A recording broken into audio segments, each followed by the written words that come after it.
நம்ம இன்னைக்கு இன்ட்ரெஸ்டிங்கான ஒரு டாபிக் என்ன பார்க்க போகிறோம் இந்த வீடியோவில் அப்படின்னா என்ஆர்ஐ செக்மெண்ட்ஸ் பீப்புள்ஸ் அவங்களுடைய ரியல் எஸ்டேட்டாக இருக்கட்டும், இன்வெஸ்ட்மெண்ட்ஸ் பார்ட்டாக இருக்கட்டும், இன்சூரன்ஸ் பார்ட்டாக இருக்கட்டும், இது எல்லாத்த பற்றியும் தான் நம்ம இதில் டீட்டெயிலாக பார்க்க போகிறோம். ஃபாரினில் என்னெல்லாம் ஏர்ன் பண்ணியிருக்கீங்களோ அதெல்லாம் நீங்கள் அந்த அக்கௌண்ட்டில் பார்க் பண்ணிவிட்டு அந்த அக்கௌண்ட்டை நீங்கள் ப்ராப்பராக மெயின்டைன் பண்ணுங்கள். டிடிஏ ரிலேட்டடாக ஏதாவது இருந்ததுன்னா அதை நீங்கள் கிளைம் வாங்கிக்கிறதுக்கு இதை யூஸ் பண்ணிக்கலாம். நம்ம இன்னைக்கு இன்ட்ரெஸ்டிங்கான ஒரு டாபிக் என்ன பார்க்க போகிறோம் இந்த வீடியோவில் அப்படின்னா என்ஆர்ஐ செக்மெண்ட்ஸ் பீப்புள்ஸ் இவங்க இந்தியாவுக்கு வந்தால் எந்த மாதிரியான ஒரு இன்வெஸ்ட்மெண்ட்ஸ் அவங்களுடைய எந்த மாதிரியான நெசசிட்டி ஸ்டெப்ஸ் எடுக்கணும். அதாவது எல்லா வகையிலையும் அவங்களுடைய ரியல் எஸ்டேட்டாக இருக்கட்டும், இன்வெஸ்ட்மெண்ட்ஸ் பார்ட்டாக இருக்கட்டும், இன்சூரன்ஸ் பார்ட்டாக இருக்கட்டும், அவங்களுடைய ப்ராப்பர்ட்டி அசட்ஸாக இருக்கட்டும், அவங்களுடைய சக்ஸஷன் வில்ஸாக இருக்கட்டும், அதே போல் அவங்களுடைய பேங்க் அக்கௌண்ட்ஸாக இருக்கட்டும், இது எல்லாத்த பற்றியும் தான் நம்ம இதில் டீட்டெயிலாக பார்க்க போகிறோம். ஸோ அப்போ தான் இந்தியாவுக்கு அவங்க என்ஆர்ஐலேருந்து அவங்க மூவ் பண்ணி இந்தியாவில் செட்டில் ஆகணும்னு நினைக்கும் போது எந்த மாதிரி ஸ்டெப்ஸ் அவங்க கண்டிப்பாக எடுக்கணும்.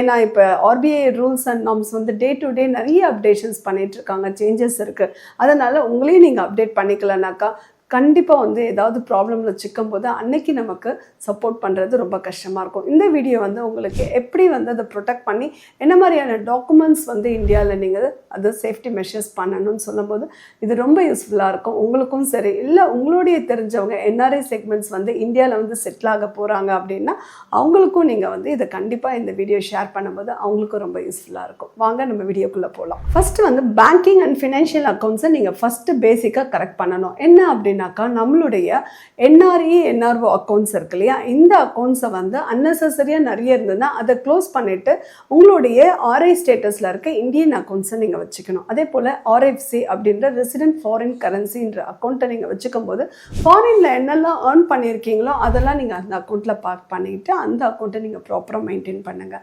அதே போல் உங்களுடைய பேங்க்கோடைய கேவைசி டீட்டெயில்ஸ் அப்டேட் பண்ணிக்கோங்க. நீங்கள் எந்தெல்லாம் பேங்க் உங்களுடைய ஸ்பவுஸ்க்கு யாருக்கெல்லாம் நீங்கள் பேங்க் அக்கௌண்ட் வச்சுருக்கீங்களோ கண்டிப்பாக அதில் கேவைசி டீட்டெயில்ஸ் அப்டேட் பண்ணிவிடுங்க. ஸோ இது உங்களுக்கு கண்டிப்பாக ரெசிடென்ஷியல் ஸ்டேட்டஸில் கேவைசி அப்டேட் ஆயிருக்கான்றதை நீங்கள் கண்டிப்பாக செக் பண்ணணும். அடுத்தது உங்களுடைய இன்வெஸ்ட்மெண்ட்ஸ் அண்ட் மியூச்சுவல் ஃபண்ட்ஸ் பற்றி பார்க்க போகிறோம். இதில் உங்களுடைய டிமேட் ட்ரேடிங் என்ஆர்ஐ அக்கௌண்ட்டில் இருந்ததுன்னா அதை நீங்கள் ரெசிடென்ஷியல் ஸ்டேட்டஸில் கண்டிப்பாக மாற்றிருக்கான்னு செக் பண்ணிக்கோங்க.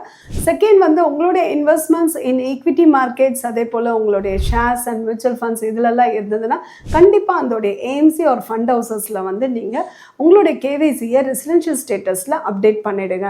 அதே போல் உங்களுடைய investments under Indian tax laws ஏற்ற மாதிரி உங்களுடைய போர்ட்ஃபோலியோவை ரீபேலன்ஸ் பண்ணி அசஸ் பண்ணிவிடுங்க. இது எல்லாமே உங்களுடைய இன்வெஸ்ட்மெண்ட் பார்ட்டில் ரொம்ப இம்பார்ட்டண்ட். நெக்ஸ்ட் பார்ட் நம்ம டாக்ஸேஷன் அண்ட் கம்ப்ளைண்ட்ஸ் பற்றி பார்க்க போகிறோம். ஏசா டாக்ஸேஷன் அப்படின்னும் போது நமக்கு என்ன மாதிரியான டாக்ஸ் ஐடிஆரில் இதுவரையும் நீங்கள் ஐடிஆர் 2 ஏதாவது பண்ணியிருப்பீங்க. ஸோ நீங்கள் ரெசிடென்ஷியல் ஸ்டேட்டஸ் வந்திருக்கும் போது நீங்கள் ஐடிஆர் எந்த ஐடிஆர் பண்ணணுன்றது உங்களுக்கு அதுக்கான செக்ஷன்ஸ் இருக்குது. ஐடிஆர் 1 அந்த மாதிரி ரெசிடென்ஷியல் இந்தியாவுக்கு ஏற்ற மாதிரியான ஐடிஆர் இன்கம் டேக்ஸை சேஞ்ச் பண்ணிக்கோங்க. அதே போல் உங்களுடைய பேனும் ரெசிடென்ஷியல் ஸ்டேட்டஸ்க்கு ஏற்ற மாதிரி உங்களுடைய பேன் கோடை அப்டேட் பண்ணிவிடுங்க. இதெல்லாம் ரொம்ப இம்பார்ட்டன்ட். தேர்ட், உங்களுடைய ஃபாரின் இன்கம் அசெட்ஸ் ஏதாவது இருந்ததுன்னா அண்டர் இன்கம் டேக்ஸ் லாக்கு ஏற்ற மாதிரி அதை நீங்கள் த்ரூ எனி ஃபினான்ஷியல் பிளானர்ஸ் இல்லைன்னா உங்களுடைய ஆடிட்டரை பேஸ் பண்ணி அதையும் நீங்கள் செக் பண்ணிக்கோங்க. Fourth DTA, so double taxation avoidance agreement ஏதாவது இருந்ததுன்னா அதை நீங்கள் செக் பண்ணிக்கோங்க. Fifth tax certifications. ஸோ இந்த டேக்ஸ் சர்டிஃபிகேட் ஏஜென்சி இதை என்ன பண்ணுறீங்க அப்படின்னு பார்த்தீங்கன்னாக்கா உங்களுடைய டிடிஏ ரிலேட்டடாக ஏதாவது இருந்ததுன்னா அதை நீங்கள் கிளைம் வாங்கிக்கிறதுக்கு இதை யூஸ் பண்ணிக்கலாம். இது எல்லாமே டாக்ஸேஷன் பார்ட்டில் நீங்கள் பார்க்கக்கூடிய இம்பார்ட்டன்ட் பாயிண்ட்ஸை நீங்கள் இதை கன்சிடர் பண்ணுங்கள். அடுத்தது யாரெல்லாம் ப்ராப்பர்ட்டி ரியல் எஸ்டேட் ஃபாரின்ஸில் வச்சுருந்துருக்கலாம்.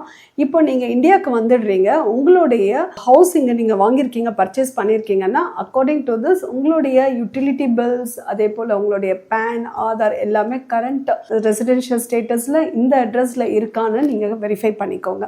செகண்ட் என்ன பண்ணணும் அப்படின்னாக்கா என்ஆர்ஐ அங்கே உங்களுக்கு அப்ராடில் ஒரு வீடு வச்சுருக்கீங்க, ப்ராப்பர்ட்டியை சேல் பண்ணியிருக்கீங்க. ஸோ அதோடைய கேபிட்டல் கெயின்ஸ் டேக்ஸ் லயபிலிட்டியும் இங்கே நீங்கள் ப்ரொடியூஸ் பண்ணணும். அதே போல் நீங்கள் அப்ராடில் இருக்க ப்ராப்பர்ட்டியை நீங்கள் நீங்கள் ரெண்ட் விட்டுருக்கீங்க அப்படின்னா உங்களுடைய ஃபாரின் இன்கம் டேக்ஸ் ஆக்டில் நீங்கள் டிக்ளேர் பண்ணியிருக்கணும். த்ரூ கரெக்டான ஆடிட்டரை வச்சு இதெல்லாம் நீங்கள் க்ராஸ் செக் பண்ணிக்காங்க.